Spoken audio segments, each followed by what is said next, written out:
Fireside Tales.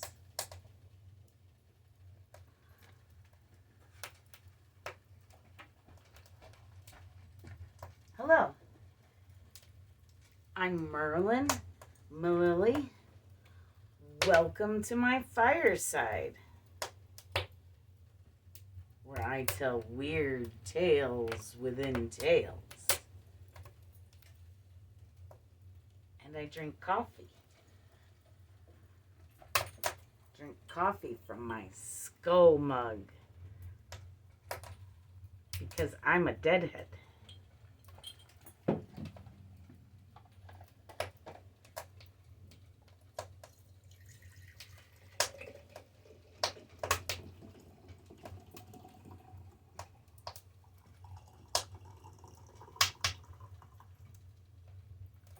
Do you guys know what a deadhead is?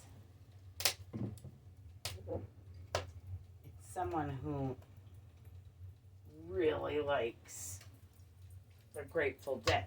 The Grateful Dead is a 60s psychedelic rock band, or it was. Nowadays there's Dead and Company, which has Grateful Dead members Bob Weir and Mickey Hart in it, and they play all the traditional Grateful Dead songs that everyone knows. At least the Deadheads know.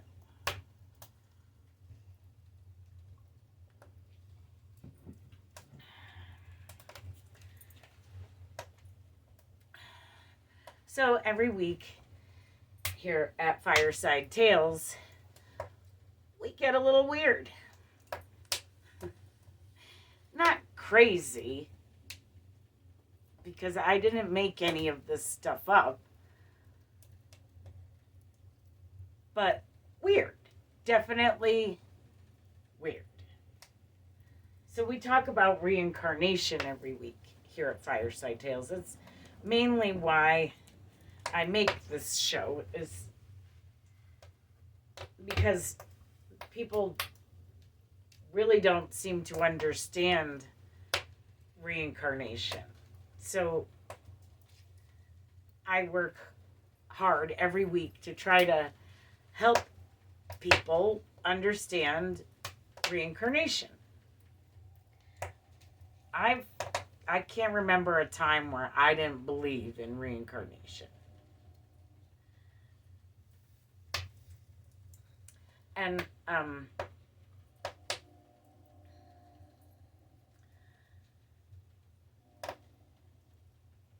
talk to you every week about, the fire is very hot. I talk to you every week about reincarnation, and I talk to you about my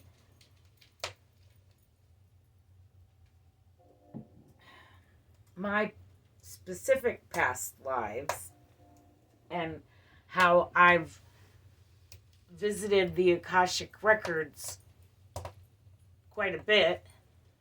The Akashic Records is an ancient library where it's a metaphysical library. You get there via meditation, unless you're already a spirit without a body. This is really hot. It's cooking my arm. Anywho, fire is hot.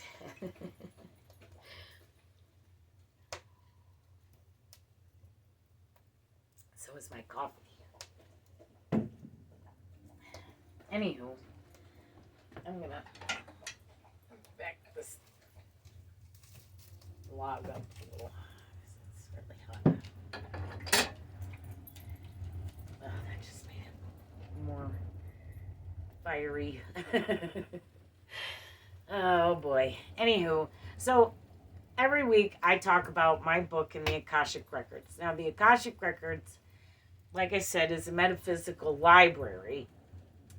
And it's an ancient library that holds record of everyone's soul and who you've been and where you've been and when you've been. My book in the Akashic Records is really big and really old and really dirty.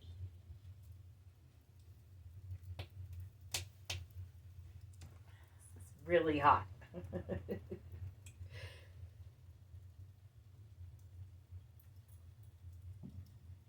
So half of my book is strangely light and dry and sandy. That's the first half, in which I, according to my book, lived much longer lives than people live now. They were like thousands of years long, with maybe the exception of the one we're discussing this season. And in the middle of it, there's a watermark, which I think marks the Great Flood. And everything after the watermark is dark and wet and muddy. And there's much shorter lives, like way shorter lives, like I hardly make it out of my 30s shorter lives. So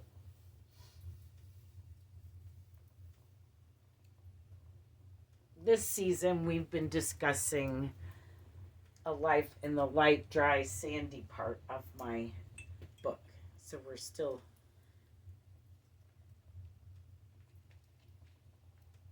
talking about my first few lives.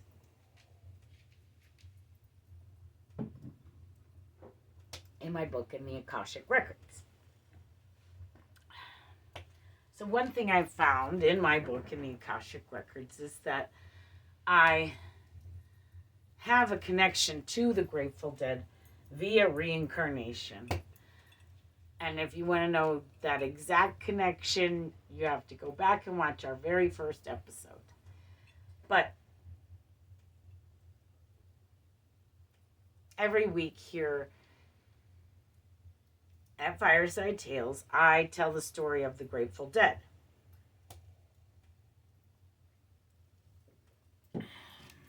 Now, the Grateful Dead, the band, got their name from this story. These stories. I believe there's more than one. I only heard one. And my friend Grateful Fred told me the story because he can read Sanskrit. And he actually read it from the Tibetan Book of the Dead. And then he's a deadhead who got me into the Dead.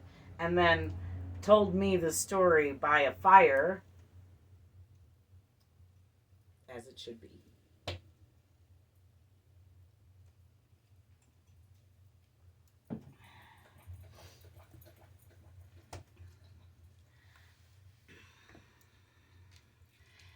And I tell the story of the Grateful Dead because of my connection with the Grateful Dead, but also because it's a story about reincarnation. And as I said, we discuss reincarnation at length here at Fireside Tales. So I'm going to tell the story of the Grateful Dead.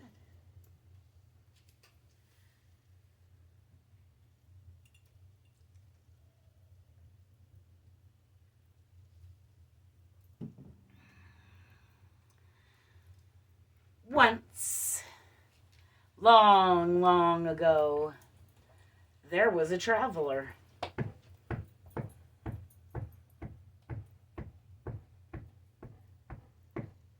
It was so long ago that she traveled by foot.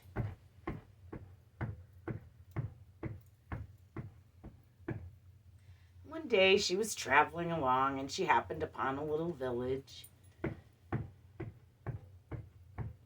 She got closer and noticed a crowd in town in the village. As she got closer still, she noticed that the crowd was arguing. As she got closer still, she noticed that the crowd was quite literally arguing over a dead body. A dead body was laying there, and these people were arguing over it. They were arguing about who was going to pay the dead man's debts. They were arguing about who was going to pay for a burial, and they were arguing about who was going to bury him. The traveler thought this was all very disrespectful to the dead man laying there, and she stopped the villagers and she said, "No, this is very disrespectful.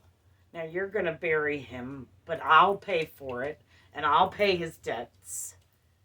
And she did, and she prayed over his grave, and she traveled on.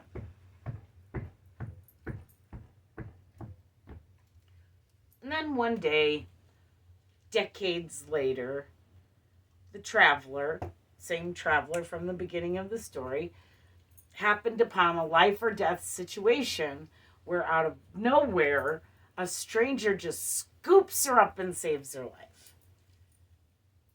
She says, "Thank you. Who are you? Where did you come from? Why did you save my life?" And the stranger simply says, "I am the Grateful Dead."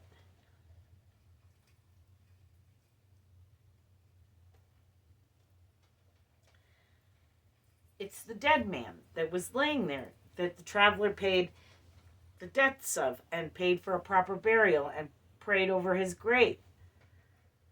It's the same soul that remembered that she had done that nice thing for him and wanted to repay his debts. It's not a corpse. Some people think it's a corpse. It's not a corpse. Corpses don't save lives. It's not a zombie. Some people think it's a zombie. It's not a zombie. Zombies don't save lives either. Reincarnation works in that you don't come back in the body that you died in. You come back as a tiny baby and you get to grow again, anew. A whole new person. Not the same person you were at all.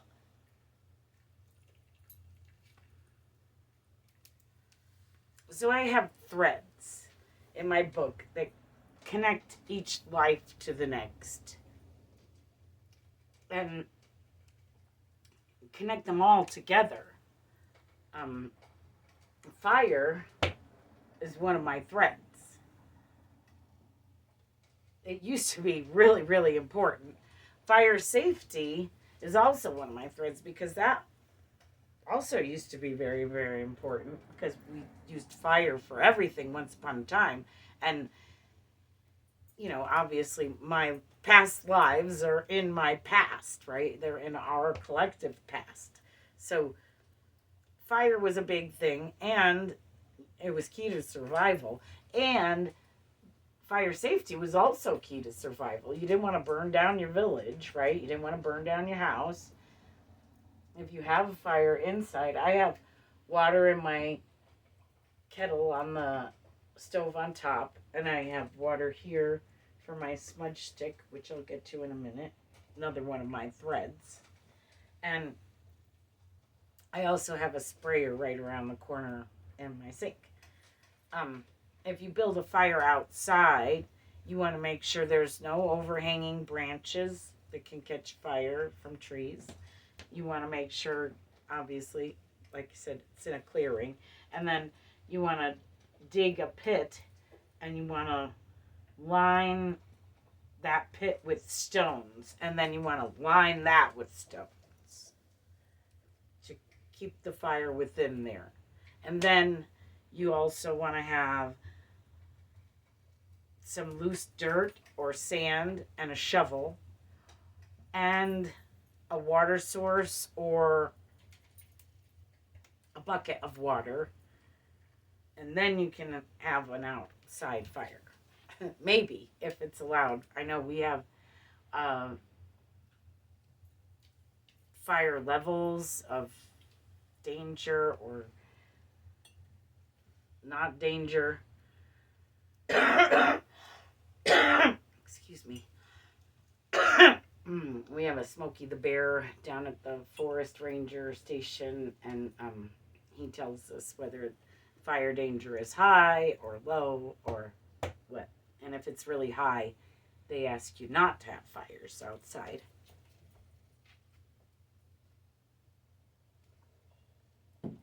But if you do, please be safe. So I live in California now, and all seasons are fire season here. So, anywho,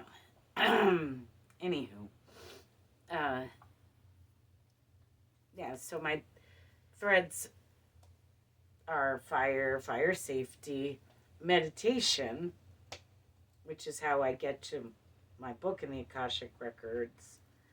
And that's something I've been doing throughout all of my lives. And before I meditate, before I do a reading, I read tarot and runes. Before I do a ritual, I'm a druid, I do some druid ritual things. Before I do any of those things, I smudge and ground. And smudging happens with a smudge stick. This is dried sage, and it, when burnt, is used to cleanse one's aura. So if you just light it basically like an incense, and it's the smoke that's cleansing to the spirit. So it's not really lighting. Just stick it in there. That's too hot. Okay. I'll get it.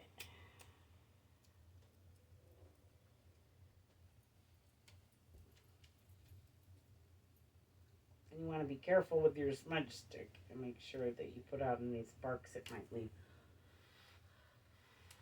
This one's not lighting so well, but you get the idea. Smudge stick. And then I also, before meditating, ground. Grounding is a cleansing for the inside of your body. The smudging is a way to get negative energy off your aura and out of your aura. And then the grounding is a way to get negative energy out of your body. So it's a breathing exercise. So you want to breathe out all of the negative.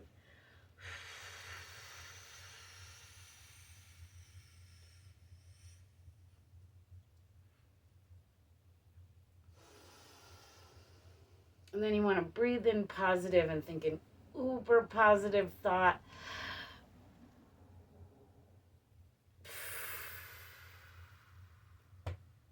And breathe out positive. So that you get the most positive results from whatever it is that you're doing.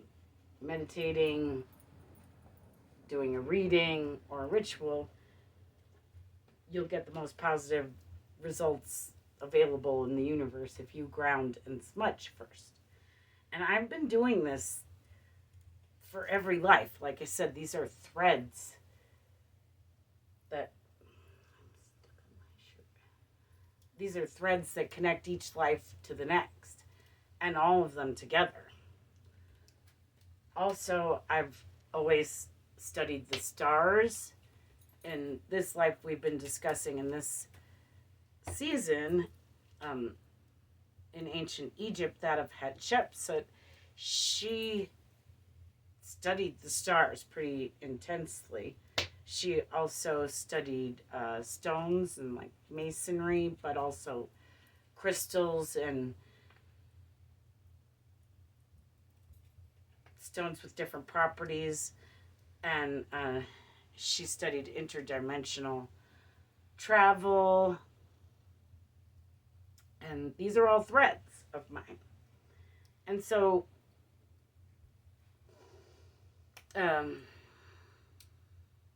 I've also been a psychic medium throughout all of my lives in my book. I didn't always know it, but I have been a psychic medium in all of my lives. In this life, I spent a lot of time, I still spend a lot of time in the spirit realm. I prefer spirits to the living. People are like, oh, I'm afraid of ghosts. And I'm like, you should be afraid of living people more. They're far more frightening. I'm sweating bullets. Anywho, so we've been discussing Hatshepsut. And that's who I believe I was around 1500 BC. And my book tells me that that is true. My book in the Akashic Records. So as a psychic medium and as a person who frequents the spirit realm, the spirit's thoughts on reincarnation I find rather interesting. All the spirits, I haven't found one who doesn't say this. All the spirits say that if you're reincarnated, it's because you had been murdered prior to being reincarnated. It's like if you get murdered, you get to come back and try again. Like murder is unfair, which, you know, it's a lot of things and unfair. So,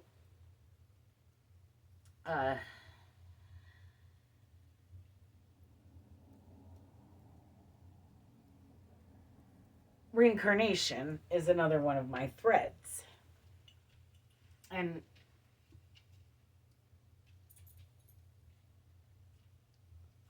I didn't always understand being a psychic medium. Like I said, in other lives, some of them I didn't even know it. But in this life, I didn't always understand it. I guess I always knew it, but I didn't always understand it. And I went to a rainbow gathering when I was pretty young. I was in my 20s. And this guy introduced himself to me. I think he introduced himself as Inner Eye. And I shook his hand and said, "Nice to meet you, Mike." And he said, "That's weird." And I said, "What's weird?" And he said, "Well, I told you my name was Inner Eye, and you shook my hand and said, 'Nice to meet you, Mike.'" And I said, "That is weird." And he said, "No, that's not the weird thing about it. The weird thing about it is my name is really Mike. But I didn't tell you that." And I was like, "Oh, that is weird."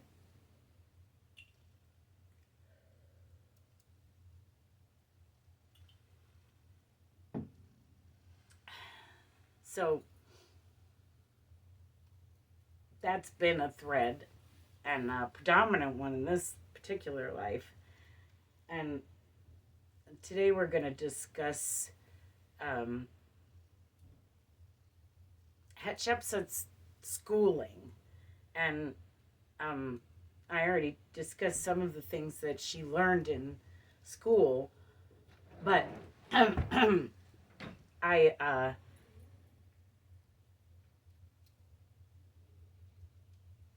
today I'm going to discuss astral projection specifically. Now, astral projection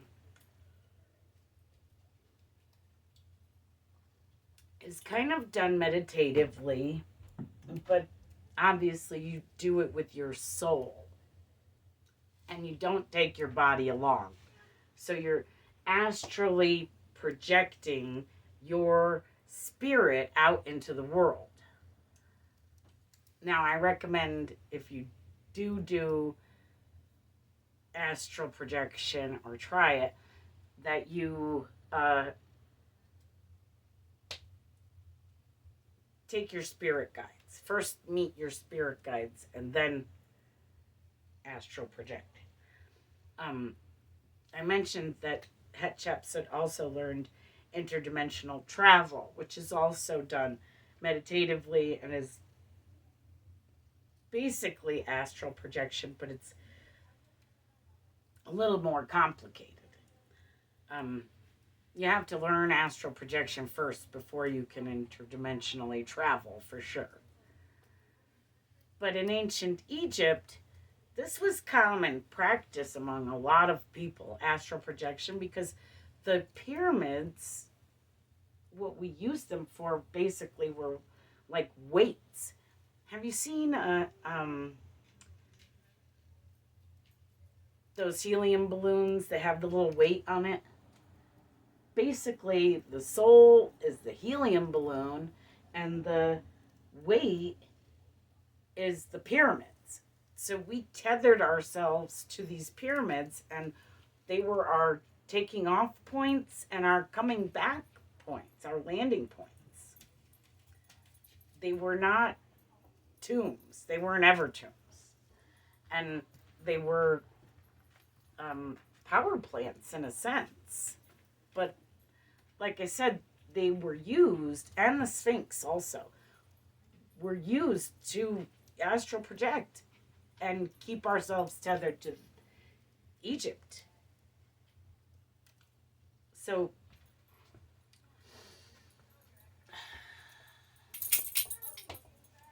So Hatshepsut was taught to be a pharaoh by her father, the pharaoh. He taught her politics and how to rule over Upper and Lower Egypt. Her mother taught her meditation, which included smudging and grounding. Her father taught her ritual and about the cosmos, the stars, and such. But her mother taught her to travel astrally and interdimensionally. And you use the stars to guide you as well, if you leave the planet anyway. Which they did. They left the dimension.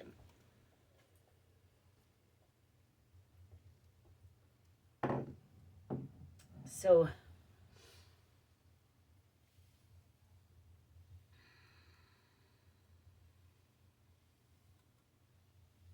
the priest kings were kind of a permanent fixture for ancient Egypt, where the pharaohs changed, but the priest kings all stayed the same. And they were the rulers of the different areas around, the smaller areas. They were like underlings to the pharaoh, but they were constant, to where they didn't lose their jobs if they got another pharaoh. They taught the next pharaoh how to be pharaoh. So they taught Hatshepsut quite a bit, actually.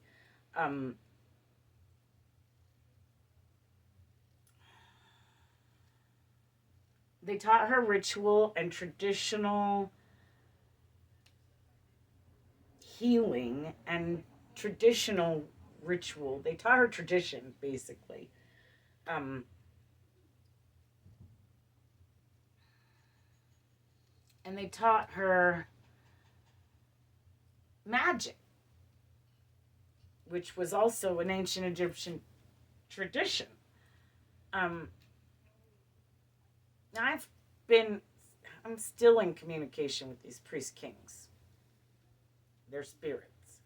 And I was doing some stone work here at the studios, and I really hurt myself.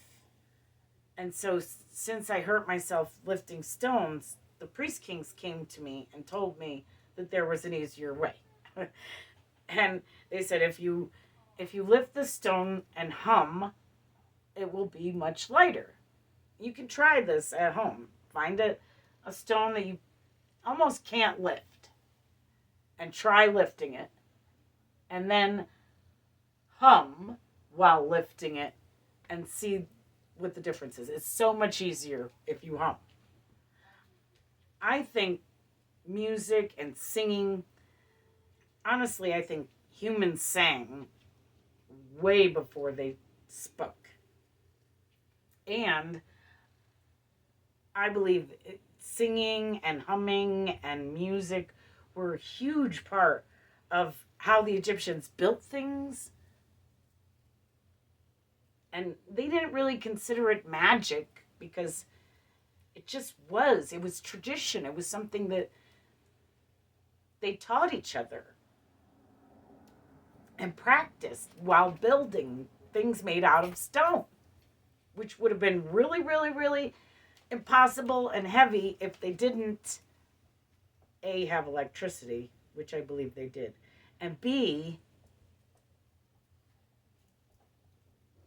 have an easier way to lift the stones and make them lighter. Have you seen how music makes sand make little patterns? I mean, the desert is all sand.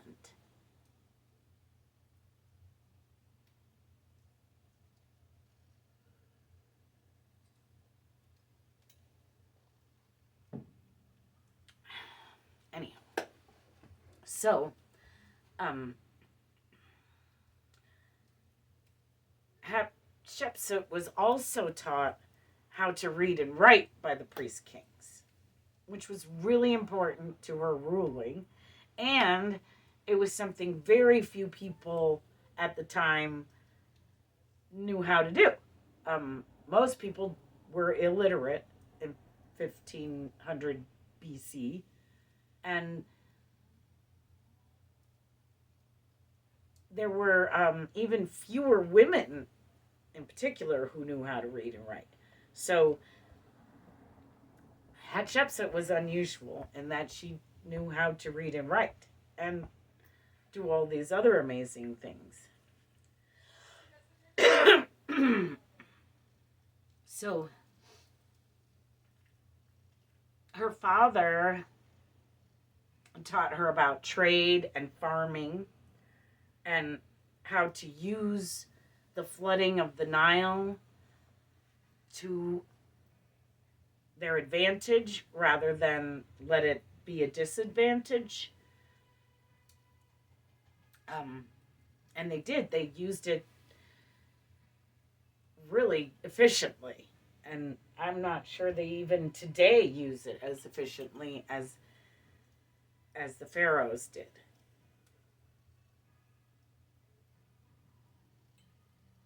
Because they used the water to also create electricity, I believe. A, I think they used electric eels. And B, they did something with sunlight and water and gold. They actually used electrum on a lot of things, which is a combination of silver and gold. And I think there was something to that, creating electricity. There's no smoke marks in any of the pyramids or even the tombs. from torches. How did they see what they were doing down there and in there? They had electric light. They had batteries that ran on juice and vinegar. They did. They found them. We should be using them. So,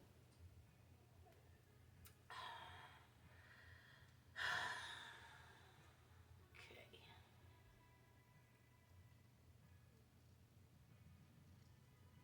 Oh, she learned about boats and sailing from the priest kings, but she learned about boat building from her father. She learned how and why and when to wage a war campaign, and she did. She waged a couple of war campaigns during her reign. She learned from her father how to be a fair and disciplined leader. She paid her workers in bread and beer, but she paid her workers. They weren't slaves.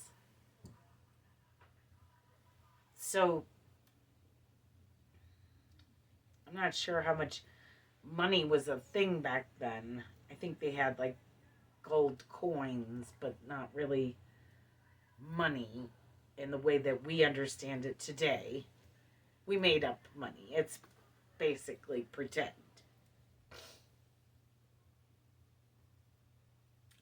So she ruled for over 20 years, and she ruled over prosperous, peaceful Upper and Lower Egypt. So, I mean, she did okay for herself, especially for one of the very first pharaohs that was female. So,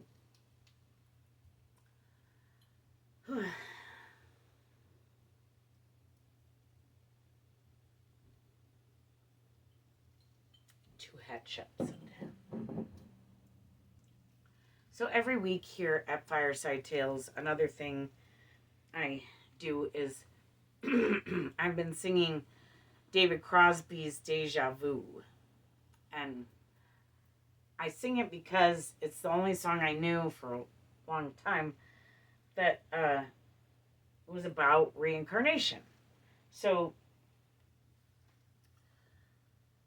but then I wrote a song about reincarnation,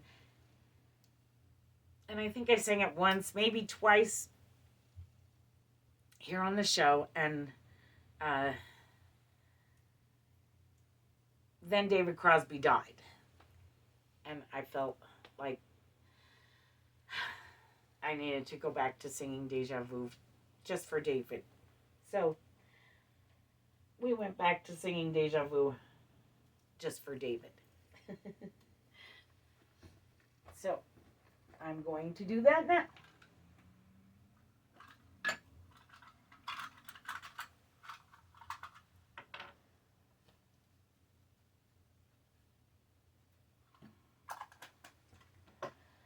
Got the 12 string today.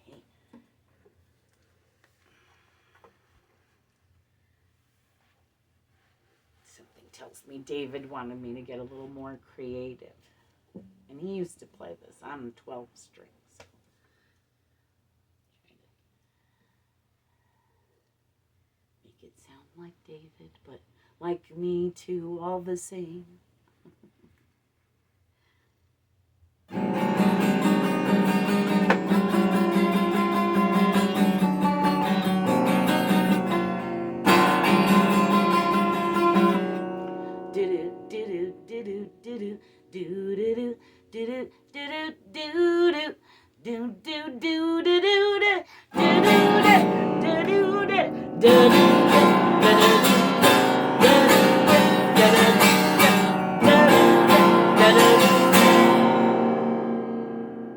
If I had ever been here before, I would probably know just what to do. Don't you?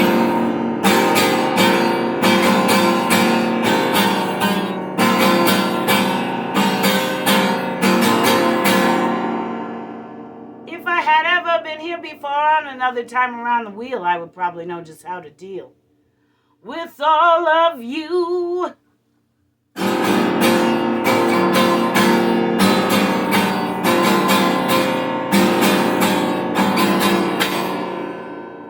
And I feel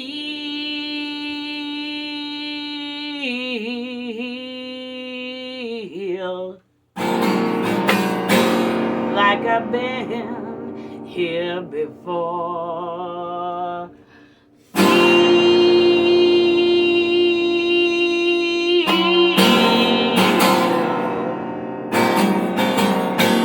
Like I've been here before, and you know, it makes me wonder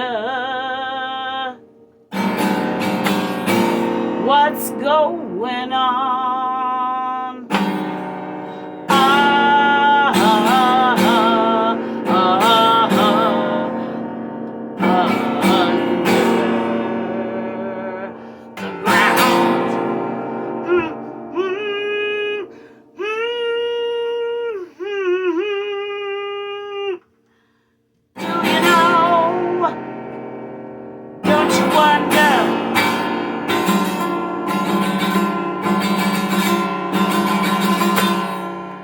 What's going on down under you?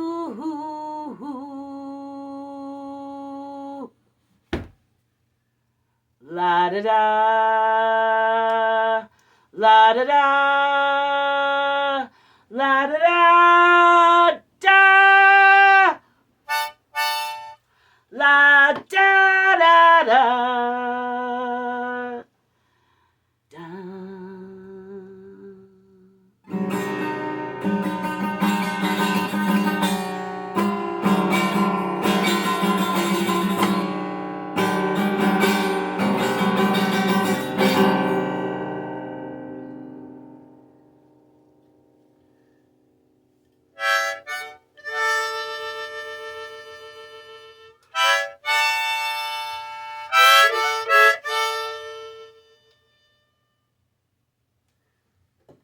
We have all been here before.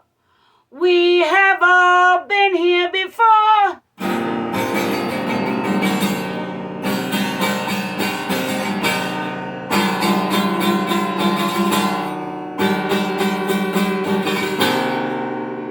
We have all been here before.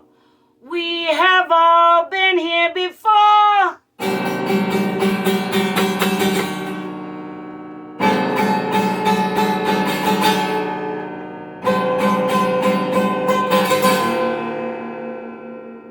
We have all been here before.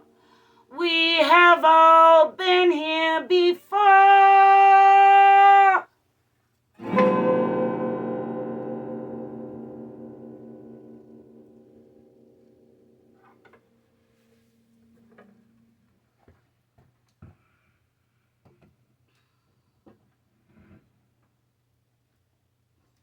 Giddy up, my 12 string.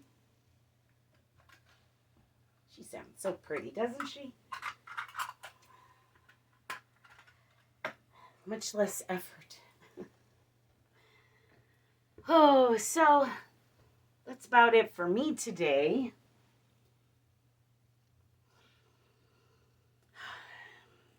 Join us next week where we shall get weird again and discuss weird things like reincarnation and the Grateful Dead in ancient Egypt.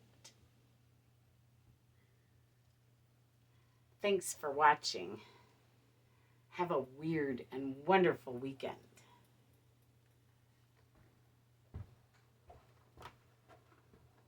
A Mililli Studios production.